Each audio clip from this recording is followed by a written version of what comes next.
New Thought Media Network.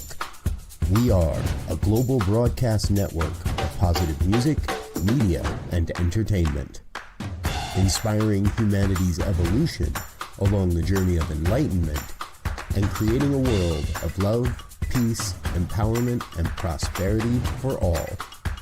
New Thought Media Network. Positively inspiring.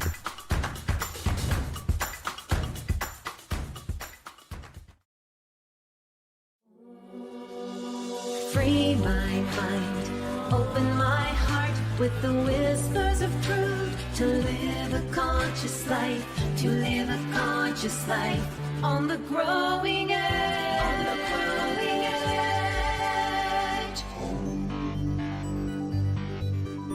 edge. And now, here's Allie. Hello and welcome to Growing Edge Live. I'm Allie Benjamin, and it is my absolute joy to be here today with you, whether you're here for the first time, and if you are, I'm so glad that you found us. And if you're back again, welcome back. So glad that you're here and all of us are creating this together.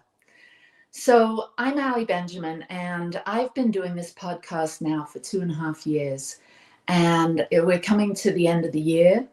And I'm just feeling really grateful for all the guests that have joined me throughout this year and for the last couple of years.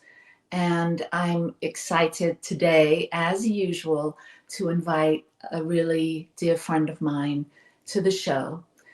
For those of you that haven't tuned in before, I have conversations with individuals, creatives, people that are channeling their time, their talent, their energy, their resources, their creativity, and their love into doing good works in the world. So we talk about the good news. We go deep into people's lives to find out how they got to be who they are and how they got inspired to be doing the work that they're doing in the world. And so again, welcome. I'm glad you're here. And thank you to New Thought Media Network for producing our show, and the Satya Center for sponsoring. And if you'd like to support this ministry, you can find us at growingedgelive.com. So my guest today, I met several years ago, Cindy Grimes, Reverend Cindy, and I'm going to read a little bit about her. She is a lifelong peace builder and spiritual director of the Center for Spiritual Living in Ocala, Florida. She develops transformative programs rooted in social, emotional literacy, there she is, trauma-informed care, restorative practices, and universal spiritual principles. Cindy co-founded Circle Up Center for Practical Peace Building and facilitates peace building training with the River Phoenix Center for Peace Building. A wife, mother, and grandmother, she brings warmth, humor, and deep spiritual insight to her work. Her TEDx talk, titled "Kindness is the Cure," continues to inspire I'm having a tongue-twisting time this morning. It globally inspires globally. Welcome, Cindy. Thank you, Allie, for that beautiful welcome. I'm so excited to see you and to be on the podcast. It's been a while since I did a podcast, actually. You know, during the pandemic, that's all we were doing, and I haven't done one for a bit. So thank you for inviting me. Oh, you're so welcome. You're so welcome. We met years ago at the Big Sky Retreat in Big Sky, Montana, where we had a lot of friends in common. And that retreat was really a deep dive and such an adventure being out in the mountains. I have fond memories of that time and meeting you and a lot of your spiritual community that you brought with you. Yes, yeah. I loved Big Sky. I miss it. I know. Well, there's another retreat that Charles Geddes is doing, Spirit in the Desert, I think it's called, in Phoenix in May or March. So I don't know if you've heard about that, but I'm going to go to that one this year. Wonderful. Yeah. I think I may add that to my repertoire. Yeah, cool. So I'd love to get to know your background a little bit, and I'd love you to share your story with our guests. And so why don't you tell us a little bit about your upbringing? Where were you born? What was your family dynamic like? And who were you as a young one? Okay, sure. So I was born in New York City, in the Bronx, and I am the oldest child. Big, loud Latin family. And I went to Catholic school when I was a little girl. And it was a place where I felt a lot of peace. I would go into the sanctuary and feel like, oh my gosh, this is just the most wonderful thing. And I remember thinking, I love the nuns. And I thought, what an amazing thing it would be to be a nun and be married to God. Like, I don't know where I got that from. There was nobody else in my family that was religious like that. And so, I had that idea when I was a little girl. And then I found out that there were priests. And I thought, well, geez, I'm not sure I want to be a nun. Maybe I want to be a priest. Well, that's not a thing for little Catholic girls. So that was, kind of the beginning. And as I said, I'm the oldest child.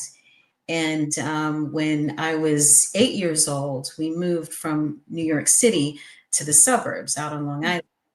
And I was just, as I was listening to one of your other guests, I was kind of reminiscing and thinking about what that was when we moved from the city to Long Island. And the houses are next to each other. You can see your neighbors. But my mother cried for probably a month because my dad had moved her to the sticks. And we needed a car to get everywhere, like you didn't have mass transit and all of that. So, so we moved to Long Island. And then my mother had been in foster care when she was a child. So she always had this idea that she wanted to take care of foster children and wanted a bunch of kids. And, there was me and my brother, and my dad said, well, if you want more kids, you're having them by yourself. Because he came from, it was the opposite for him. He had a huge family. Like he was one of 13 kids. So I guess the compromise then was for them to take in foster children. And that's what they did. So first kids we brought into our house, I was 8 or 9 years old. And I remember bringing my sister home. She was the first one. And we ended up adopting 2 of these kids that were foster children in our home. And she had a broken leg. She was a year and a half. And it was a spiral fracture, if you know what that means, of the femur, right? So the thigh, which means that somebody literally did this and snapped it. She had cigarette burns in her skin, patches of hair that were missing. It was just horrific. And this was back in the day when we didn't have car seats and all of that. And I was the oldest, here I am, 8, 9 years old. I think I was 8. Anyway, I'm holding her in the car and she wasn't speaking. I think she peed through her diaper. I was like, oh my God, what is this? And to think of what kind of people would do something like this to a child, So there was her, and then she had a half brother, and he came into our home when he was just 9 days old. And so we raised those 2. And then there were a couple of other kids that came into our world at that time. But that was like one of the really early experiences that kind of shaped me. I didn't even realize how much trauma there was with all of that in my world until just a few years ago. Because you just, it was just life, right? It was just, what it was for us. I didn't know any different, and then there were other things. It was fairly dysfunctional, at that time. There were not parenting classes. There wasn't a lot of oversight or any of that. And so, my dad grew up in a violent home. My mother had grown up in foster care, and they did the best they could, but it was kind of messed up. It was messed up. And there were reverberations from that, experience throughout the rest of my life. How did that impact your family dynamic, you and your brother with your parents, and then to have these 2 little ones come in that obviously had a lot of trauma and a lot of issues, I'm imagining. How did Yeah. that affect you all?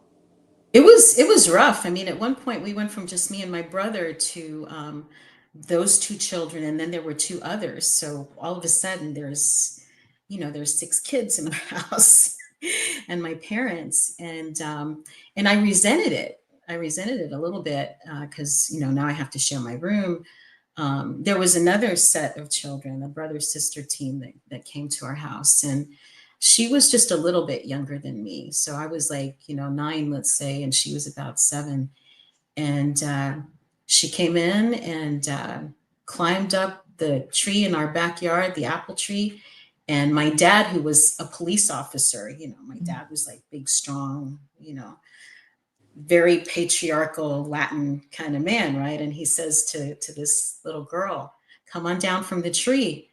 And she said, "F you." And I was like, "Oh my gosh, who is this monster in my house?" And those poor kids, they had, it was so much trauma those kids had. And I didn't know the backstory for these kids, but I thought whatever thing must have happened to them must have been really bad for them to have to live in our house. So it was kind of a love-hate thing. I was the oldest, so I was very concerned about everybody's well-being, and I was very much in that role. And when it was time for those two to go home to their mother, I was devastated. Mm. So, because I thought, what change has happened in their home that now these kids can go back to that? Like, I wasn't convinced that they were going to be okay. And then, one day they were gone, and that was it. We never heard anything else. But that was kind of, I guess, the way the system was back then. Like, just, we were there as a shelter, a temporary shelter for them, and then that time was up and they were gone. Wow, not having experienced foster children, or in my world, in my life, in my family, nobody has adopted anyone or taken anyone in.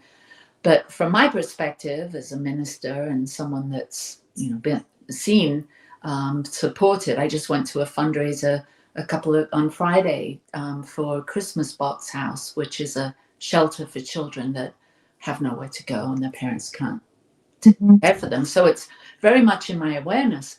But hearing it from you as a child in a home where the parents decide to bring children in, I'm wondering, wow, it seems like such a worthy thing, like such a wonderful thing to take a child in and rescue them and give them support. But as I'm hearing it from a 9-year-old's viewpoint, it sounds like it was a trauma for you in a way, having the exposure to this level of trauma. And I can see how it's influenced you growing up and becoming an adult and the things you're interested in. But at the time, that must have been, really hard as a child, seeing that your parents make a decision that impacted you so much. Well, they didn't ask us. Yeah. It was a decision they made, and I didn't know, or I didn't have any option about it. So, it was just our lives. And, we did have a very big family. And I like to joke that my family is kind of like, if you've ever seen My Big Fat Greek Wedding, it's a family like that. Like, everybody's in everybody's business, everybody knows everybody's stuff, like all of that. But then there was also another aspect to it. As I said, my dad grew up in a really violent household, but that was just the way it was. When they did discipline, it was physical discipline, and it was swift, and it was, no questions asked. So that was another layer on top of that. Like, these kids were traumatized, we were all traumatized, but the only way they knew how to do discipline was physical discipline. So it was tough. There was a lot of trauma, and again, I didn't realize. You just push that stuff down, and you Right. go on with life as it is. And, this is, just how it is.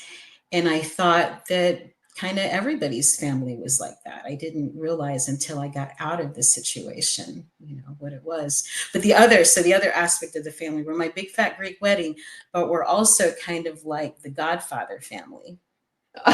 If you've seen that movie, that there's the Godfather of Don, right, Don Corleone, and then there his sons, and my dad, though he was one of 13, and he was on the one of the younger ones, he was the enforcer, and he was a police officer. So if one of my cousins stepped out of line for a while or something, my aunt or whatever, the single moms would call my dad and say, okay, I need you to, tune up so-and-so because he's stepping out of line.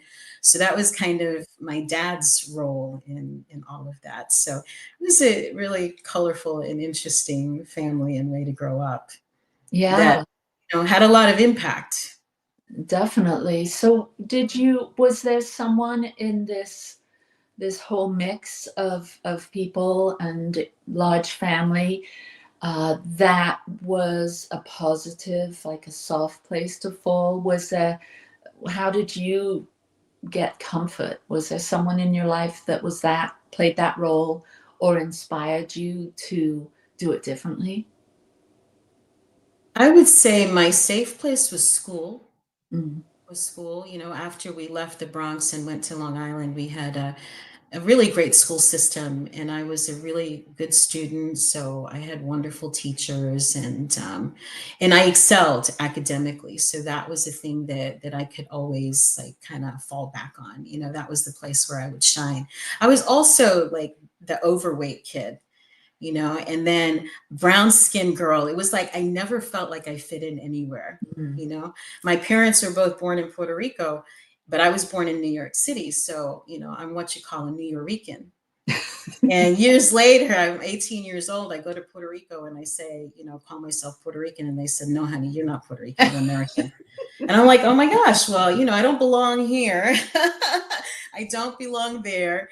And then I'm the fat girl and I'm smart. And I just like never felt like I fit in anywhere. It was really kind of lonely, but school was my solace because I was a good student and I loved reading. And I had an uncle that was into metaphysics, and everyone thought he was the weird one, because he wasn't in the Catholic tradition. But he lent me a book. And back then, you couldn't find books. There was no Amazon. There was, we didn't have the big Barnes and Nobles. To find these metaphysical books, you had to go into these dark corners and bookstores way deep, far away from people. Anyway, it was Edgar Cayce. And I think it was first his autobiography. But anyway, I took like a deep dive into that. And then I got really interested in all these other kind of metaphysical things and the idea of reincarnation and altered states of consciousness and all of this stuff that I was reading when I was like 13, 14 years old, while all the other kids are chasing boys and doing whatever. I was reading these books that were like expanding my mind, but there was really nobody in my family that I could talk to about this stuff. So your uncle, did you talk to him or you just took his? A little bit. Yeah. But again, everybody just thought he was weird. So I kept it all kind of under wraps. Yeah. So you, at one point, you looked to the nuns and the priests and thought that would be something of interest to you. You get exposed to metaphysics and sort of take a deep dive into alternative sort of spirituality. Where as a teenager and a young adult, how did that blossom? So I would say, there are those like defining moments, things that happen in your life. And so I had a couple of defining moments around spirituality in church when I was a kid. The first one was, I was younger, I was maybe 8 years old. And if you know Catholicism, you go through these different can't remember the name now. It's been so long, but they're like rites of passage, right? So communion was the first one. And so I remember the nuns getting us ready. You know, you're going to do your first communion. And before that, you have to confess to the priest your sins. And the priest would give you, you know, these prayers that you would have to do, and then you would be absolved of your sins. And I thought, well, that doesn't make any sense. I talk to God directly. I don't need anybody in between to mediate for me, you know? So I'm talking to all my little friends and saying, we need to go to the principal or something because they're not teaching us right. Like, this doesn't make any sense. I'm going to start a little revolution here. And nobody else cared, you know, of course. But I just thought it was so strange. Like, why would I have to talk to this man? And he's going to tell me, I talk to God myself. I don't need this person in between. Plus, what am I going to confess? So I hit my brother. I lied about something. I mean, you know, I don't know. There's only so many things an 8-year-old, you know, is doing that's so sinful that you have to confess it. So that was one like chink, you know, like, oh, something's not right here. Mm. And then it's around 13, 14, you do confirmation. Mm. And I was learning world history, and I remember learning about the Inquisition and horrors that were done to Native people and stuff in the name of religion. And I was horrified. I was like, I can't believe this is happening in the name of, you know, like Jesus. And what I had been taught, you know, was the way, right? The way, the truth, the light, all of that. And so, and also Gandhi. I learned about Gandhi, and I thought, wow, amazing.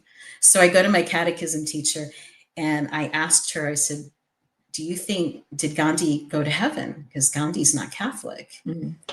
And she said to me, if one knows of the one true faith and turns from it, they're not welcome in the kingdom. Oh. And I thought, well, I guess this is not for me. Because if Gandhi didn't get into heaven, there is no way I'm getting in. And so, you know, that kind of started shutting things down for me in terms of religion and spirituality, although I always felt like I kind of had my own relationship with God. So then fast forward to college, you know, I was a biology and psychology major with the idea that I would go to medical school and become an MD. Now, I didn't want to treat sick people. What I wanted to do was explore the mind-body connection. Mm-hmm. And I felt like I needed those letters next to my name so that people would recognize what I was doing and there would be some authority behind it and blah, blah, blah. And then I had this sense as I was learning the science behind it, like, oh my gosh, I think we're all talking about the same thing. We're just using different words for what we're describing here, this thing we call God, you know?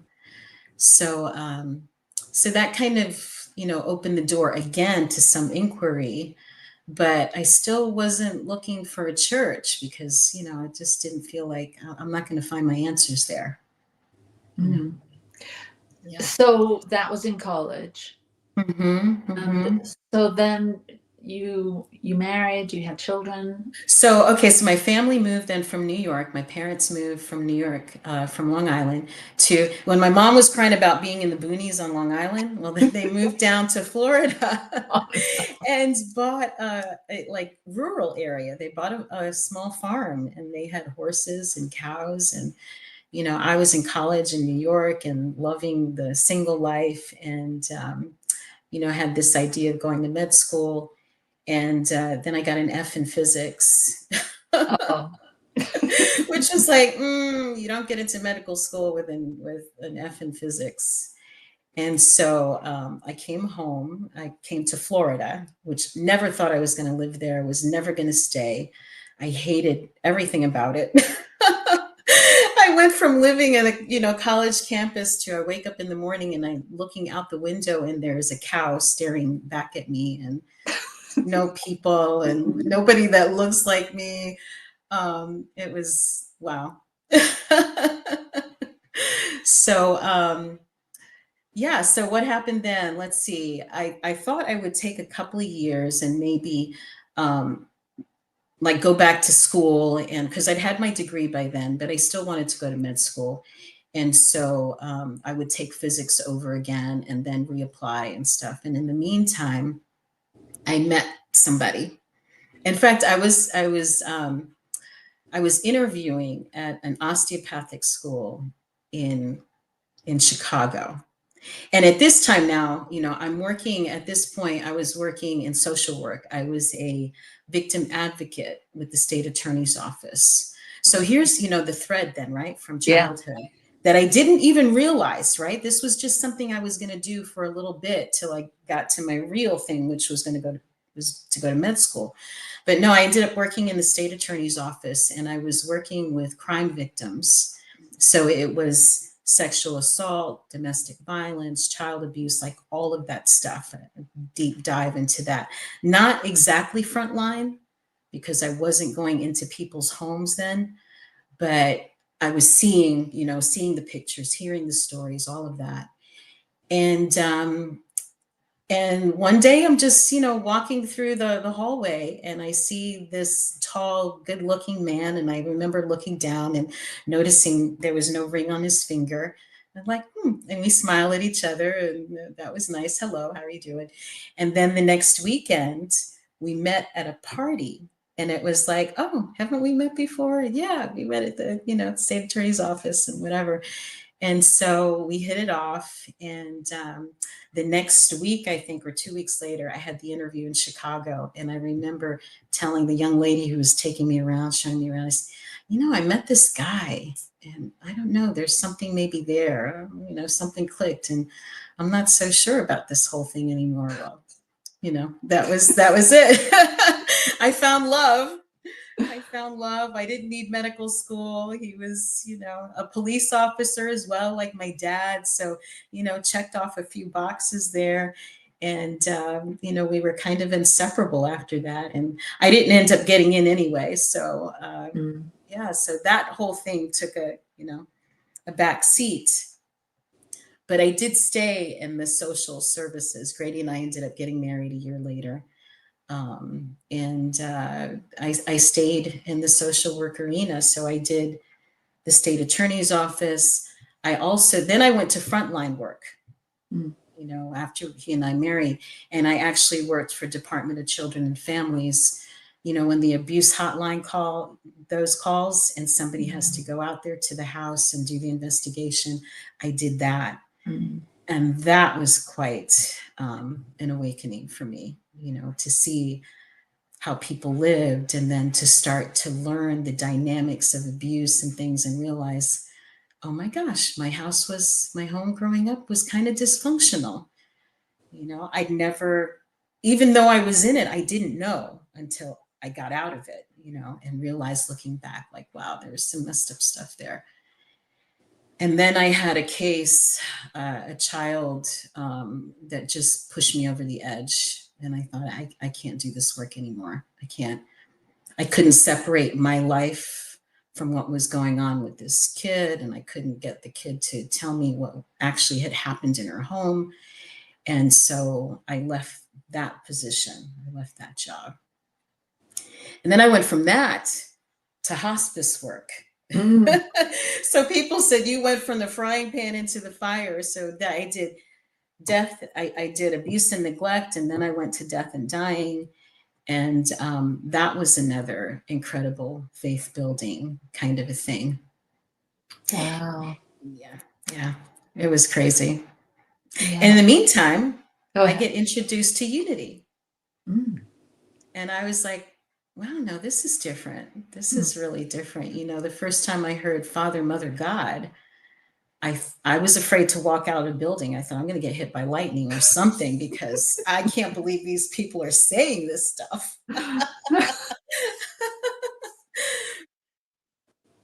It resonated. And then, Grady and I had in fact, the week I got the job in hospice, I found out I was pregnant with my first child. I wasn't even sure that my insurance was going to cover it. Like, they would think it was a pre-existing condition. And so I had all of that stuff going. My belly's growing. I'm carrying new life as I'm talking to people that are at the end of theirs. And that was a whole mind-blowing thing for me. So yeah, those are some of the bricks, some of the building. Yeah. Yeah. Well, we're going to take a short break and we'll come back and we'll pick up where we leave off right now. Okay, sure thing. Okay. Please help us say thank you to our organizational sponsors, including the Hefferland Foundation, Affiliated New Thought Network, International New Thought Alliance, Science of Mind Archives and Library Foundation, Center for Spiritual Living Denver, Center for Spiritual Living Midtown, New Thought Philadelphia, Planned Happiness Institute, Summit Center for Spiritual Living, One Heart Retreats, Center for Spiritual Living on the Lake, Unity Kitchener, Unity Spiritual Center Ottawa, Om Center for Spiritual Living, Satya Center, Begin Within Ministries, Center for Spiritual Living North Jersey, Unity of Savannah, and the Center for Spiritual Living Seattle, as well as all of our individual donors. Thank you for being part of the New Thought Media Network. Please like, share, and subscribe. New Thought Media Network, positively inspiring.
Free my mind, open my heart with the whispers of truth. To live a conscious life, to live a conscious life on the growing edge. On the growing edge.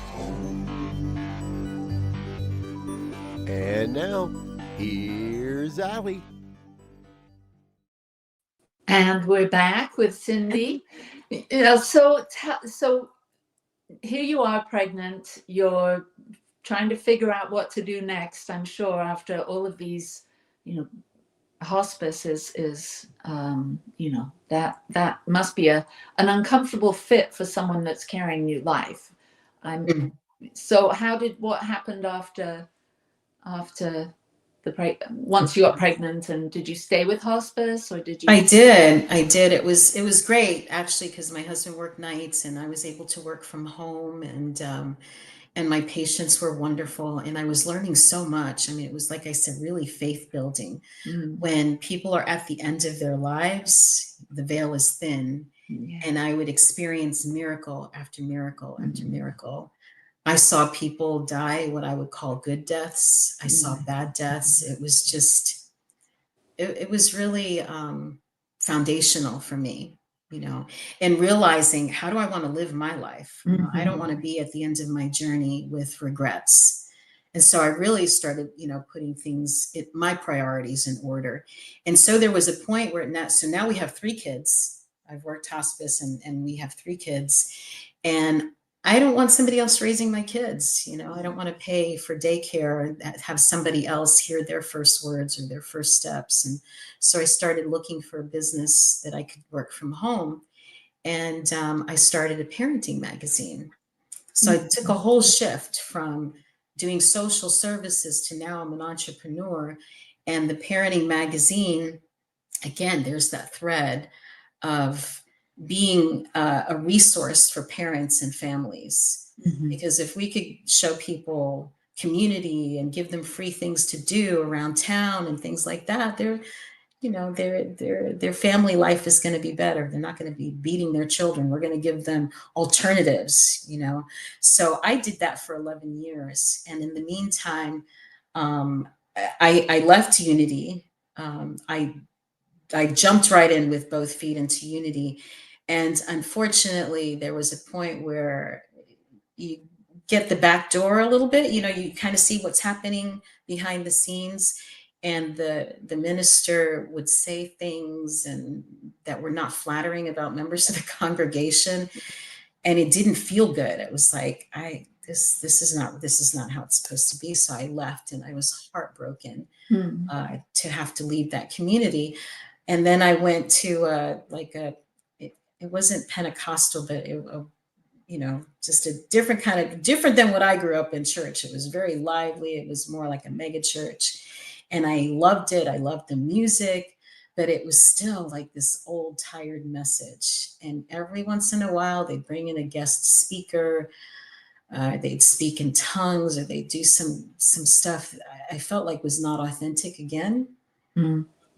And so I ended up leaving there. Oh, the big thing was when they told my children that they needed to speak in tongues or they were not in the spirit. And my kids said, "Mom, I don't understand. They want me to talk gibberish, and I don't."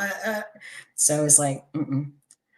So anyway, left that church, still feeling like, oh my gosh, I wish I could find a spiritual home.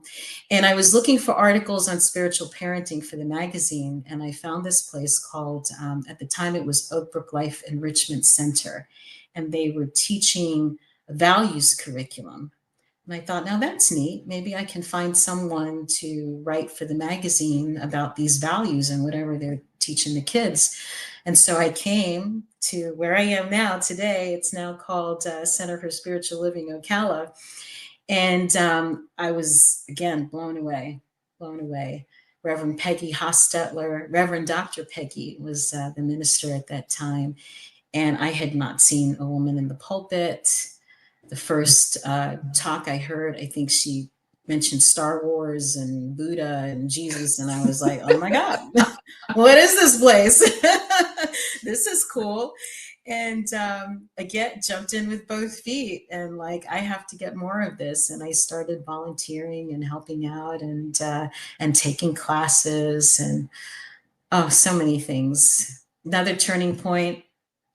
It was 2003 or 2004. 3 hurricanes blew through Florida, back to back to back.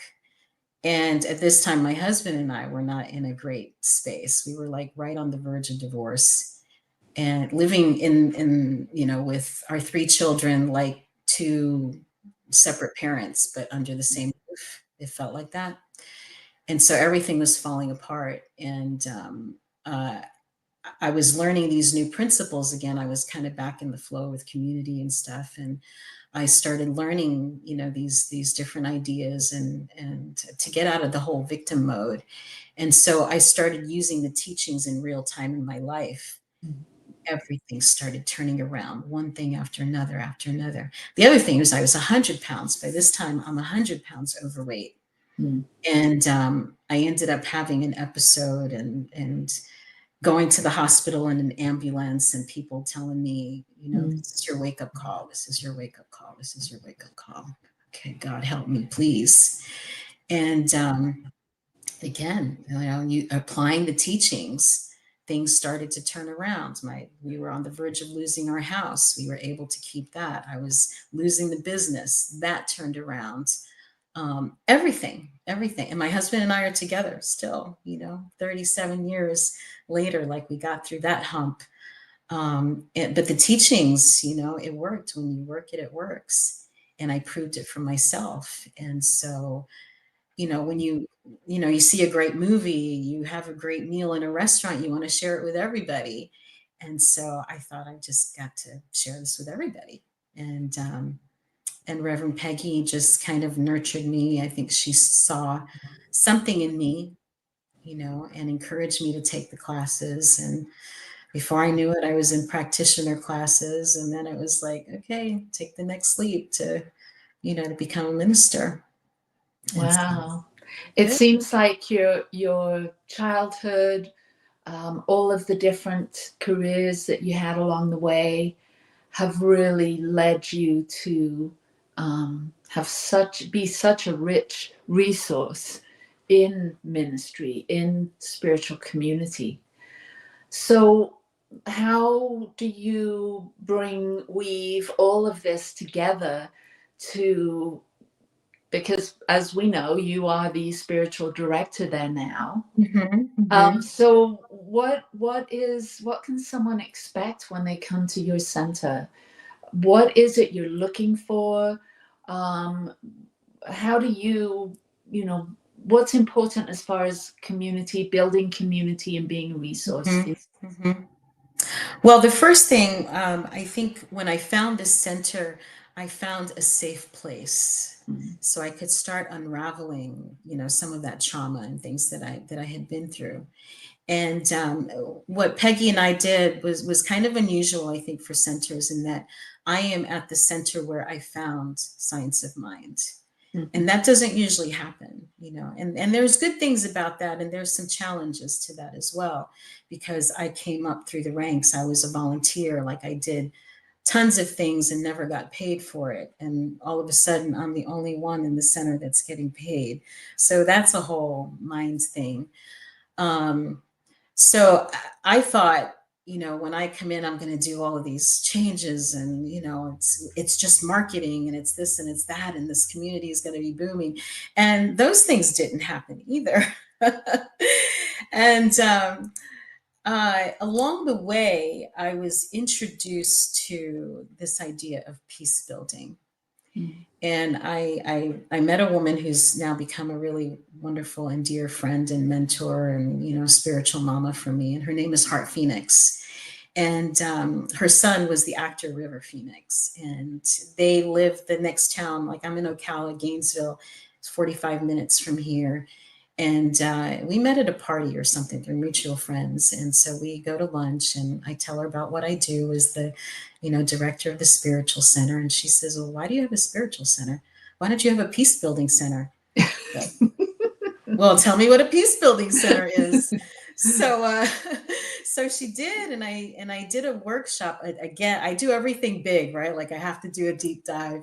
The first training I did with River Phoenix Center was, I think it was an 8-day immersive experience using peace building principles, which I call, peace literacy. Essentially, it's social emotional learning and conflict resolution, and the things that you'll see that are on that website. And so I took a deep dive. I did have another. It didn't stop with the business, right? When I told you I had my own business, at a point, I think 11 years into publishing Family Times magazine, I left that business, and I went back into social services and worked for another agency that was, under the state, where kids who were abused and neglected, like, they do the investigation and they figure out what services those families need.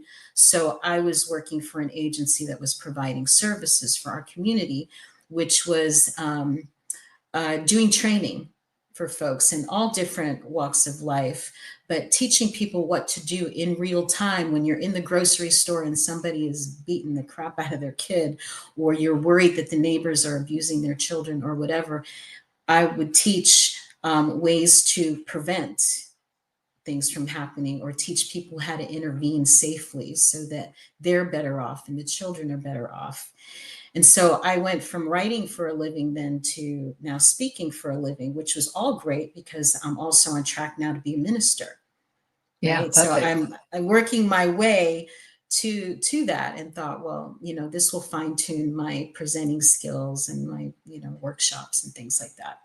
So anyway, I have all of that background now. I meet Heart Phoenix. I do this workshop with her in that community. And at the end of the workshop, they said, what would be easy for you to do what would be a stretch, and what would be like over the moon amazing for you to do with what we've taught you in this workshop, right? So easy breezy. I could take the curriculum that they gave us in this workshop and I could teach it to men at the prison where I was volunteering. Right. I had a group of like 25 guys. We were part of a Toastmaster group that went in. That's another whole story. Anyway, I'm volunteering at a prison and I'm going in like me by myself, right, with a group of 25 guys sitting in circle, and I'm teaching them science of mind, although I'm not calling it that. We call it personal development. And now I have this other thing that I can add to it with the peace building and some real practical stuff for them in conflict resolution and whatnot. And so that would be easy. Let me teach that at the prison. A stretch would be to share these principles with my center and with Centers for Spiritual Living. And then over the moon would be to have a peace building center in Ocala. Like that would be incredible, right? So the class I was teaching them was, again, the social emotional learning. At the end of this class, there was what they called the teach back. So the guys would take what I taught them and teach it back to a group. So the 12 weeks or however long we were together, take that stuff, distill it, and then share it in a 2-hour block of time. And I invited Hart and her husband, Jeffrey, who's the executive director of our Phoenix Center, to come for that teach back. And they blew us all away. The guys were just amazing. It was incredible. They had prison administrators. There was, 100 other of their peers. And it was super cool. So same time, right? I'm still in the pulpit here at CSL Ocala. Finances aren't great. I hadn't been paid in like 6 months, which, I was a volunteer for years and didn't get paid. So it wasn't, I was kind of used to it, but at the same time, like I need to work for a living. I got to bring in some money. So it was right after the Big Sky retreat. I worked up the courage, came back from Big Sky, stood in the pulpit on a Sunday morning and said, I just have to let you know what's going on here. I can't afford to keep doing this and not get paid. I'm going to drop back to part-time. And I don't even know what that looks like. And I don't want anyone in this community feeling guilty, bad, none of that. I just know that God provides, Spirit provides. I know I'm going to be okay. But this is what it's going to be. That evening, that Sunday evening, I get a call from Hart and Jeffrey, and they said, our program director is leaving. She put in her notice. We know that we love what you've done with our work, and we'd love to offer you, a position. We know you're super busy, so if you can't do it, would you maybe refer somebody else? And I was like, well, as a matter of fact, I do have the time. It's just like, wow, how Spirit showed up for me in that moment. And so I went to work for River Phoenix Center on a part-time basis as I was working, at CSL and learning the ins and outs of doing the peace building work and teaching that. And it has been integrated now into everything that I do. I'm a walking circle. So yeah, fast forward then to the 2020 and the pandemic. We were still doing the work at the prison, still doing all of these different things. Well, all of that came to a halt. And my ministry was then online. We were doing podcasting right here, just like we're doing now. And as we were talking about coming back, I thought, I don't want to do church the same old way. I don't want to do that. I have felt often that I was more invested in people's spiritual growth than they were. Like they're coming in for the show, they'll sit back and get the goodies and then go on their way. And, it's like, I don't want to do that anymore. I want to work with people who are really, number one, invested in themselves, but also invested in making our community better. I think sometimes in New Thought, we get really me, which there is that piece, right? But there's also the piece about community.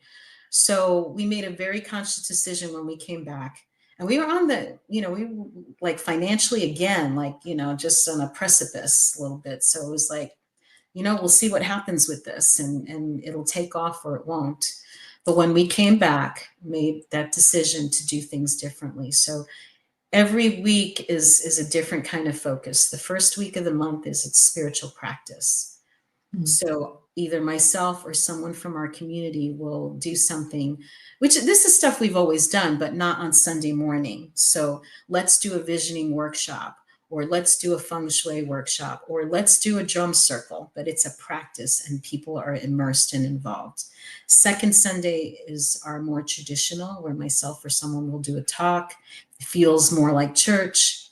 Third Sunday, we do circle conversations. So we take the topic of the month, and I do a short overview, and then we break out into small groups and we do the questions, circle prompt, and everybody answers the questions. And then the fourth Sunday, our focus is on building the beloved community. So that could be something, sometimes it's an interview. It could be that we watch a TED Talk together or something, but the focus is always, how do we get along better as community? How do we make decisions as community? Because the hierarchy doesn't work for me. Never has. I don't ever want to be that talking head in the front of the room, or for people to put me on a pedestal or think that I've got something they don't have. I'm a facilitator at heart, and what I try to do is create the space for people to find themselves and to be the best version of themselves that they can be. So everything is around circle. And then, of course, the conflict resolution piece of it. Like, okay, now something has happened. How do we come back into relationship? How do we come back better, stronger? And that's part of, what I've been learning and teaching through River Phoenix Center. Yeah. And I still work with them. Oh, okay. Well, I that do. sounds like an amazing transformation your center has gone through, you've gone through. How many years is it since the pandemic? So it's been about 5 years now that you've been doing it this way. And what do you see? And also, can you share a little bit about these peacekeeper principles or peacemaker? I'm sorry if I'm not getting the right that's word. okay. It's language that's not really out there yet, but everything revolves around bringing people together in circle. And so circle, there's a lot of reasons for having a circle, right? Everyone is equal and everyone is seen. You can't hide in a circle, right? And so when there is a conflict, what we do, bring people together in a restorative circle. And this, let me tell you, this works in kindergarten classrooms. Like, kids can do this, right? I do this in my home. The guys in prison are doing this. And this can be done very informally. I mean, all the way to formally, where there's contracts and things like that people are filling out. But it comes down to 4 basic questions, right? Number 1, what happened? Right? You bring people into a space, and, say there's an accident or something happens, and you have your perspective because you were standing over there and saw it. This person back here has another angle on it, and everybody has a different perspective and maybe a different point of view. So even that question can be very enlightening for people, right? To see. It's like having a 360 camera in the midst of an event. Number 1, what happened? Number 2, what was the impact? So how did this affect you? Now, let me back up, because a prerequisite for bringing people into the circle is that everyone wants to make the relationship better. You never bring people into the circle that are not willing to take accountability, that are thinking they're going to tell somebody off or put somebody in their place or whatever. It's not about that. It's really about, this relationship is important for us. And so what can we do to restore, right? So you have the person who caused the harm, the person who was harmed, and maybe helpers or witnesses or, support people to be in that circle, right? So again, what happened? What was the impact? So when people start speaking about how this hurt, how this thing affected me, people's hearts start kind of, you're opening up a little bit, right? The next question is, what do we need to do to fix it? How do we make this better? And that's a brainstorming session, among everybody in the group. And one person speaks at a time, and then the last question is, well, how do we keep this from happening again? That's it. Gosh, that's so simple, but so precise and so, restorative, and helping people to really hear, opening up that space or that circle to be able to listen, and really listen to each other and to work together to come up with some ideas. That's beautiful. It really is. And it doesn't work all the time, right? Let me say that. And the skill, I think, is being able to create that space. I mean, I have been in circles myself where I'm like, oh my gosh, what do I say? How do I bring this back in? And I just, but always the prayer, is that the answers are in the circle. I don't have to have all the answers. I know that I don't. I know that spirit is showing up. So that's what I bring to the table, is that understanding and that awareness and that perspective that we all have our own solutions. My tasks, right? My job is to create a safe space so that people can find their solutions. And sometimes they're duking it out.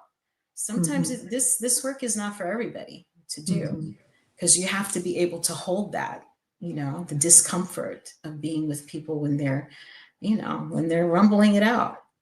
Yeah, I would imagine that all that your life experience has really given you a great deal of insight into when there is conflict, let's say in a circle such as we're talking about, that you're able to see, some of the root causes, or, get a sense of them, as people show up unable to really, maybe haven't processed their trauma, and they show up in a very reactive way, even though they have a desire to get to peace, or do something to bring peace.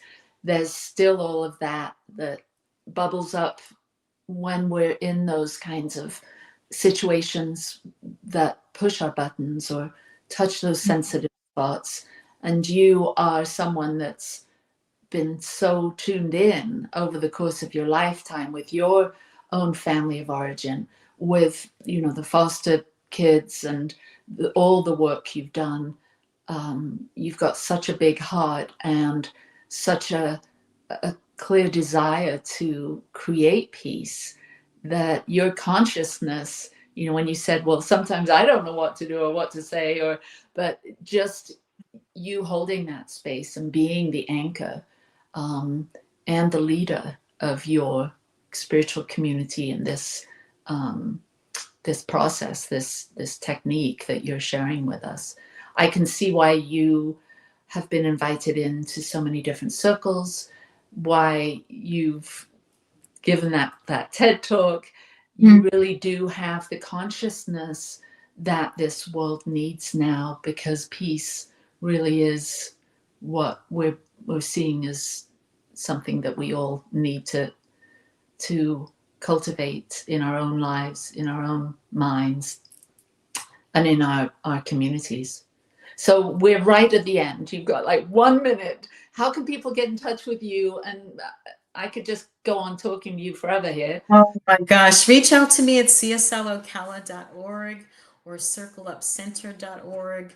The thing I just really want to say is that we in New Thought come from this awareness and a perspective of oneness, right? We're not here to convert people. We're not here to change people. I think that we are the natural peace builders of the world.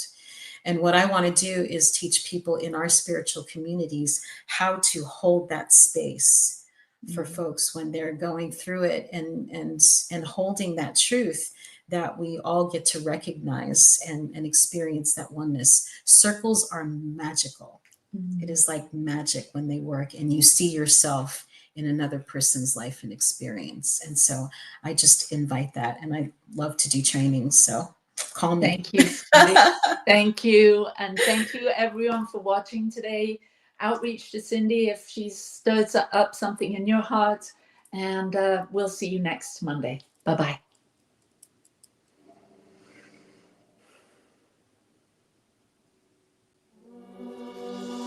Free my mind, open my heart with the whispers of truth. To live a conscious life, to live a conscious life on the growing edge.